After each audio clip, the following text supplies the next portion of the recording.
তো চলে এলাম বন্ধুরা আবার একটা কথা বলতে।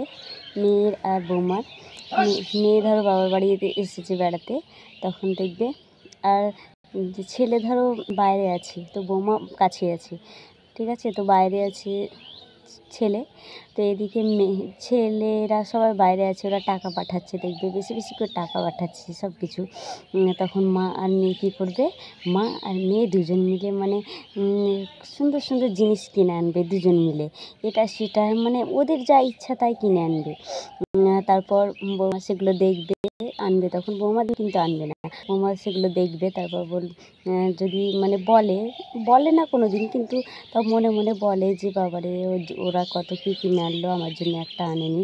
তখন যদি কেউ ওটা বলি কারোর সামনে যদি বলে বৌমা, তারপর সেটা যদি শুনে নেয় তারা কী বলবে জানো, তখন মেয়েটা কী বলবে জানো, ননদটা বলবে যে আমার স্বামীর টাকায় আমি কিনেছি, আমি ওদের টাকায় কিনেছি নাকি, হ্যাঁ ওদের টাকায় কিনেছি নাকি, এরকম বলবে।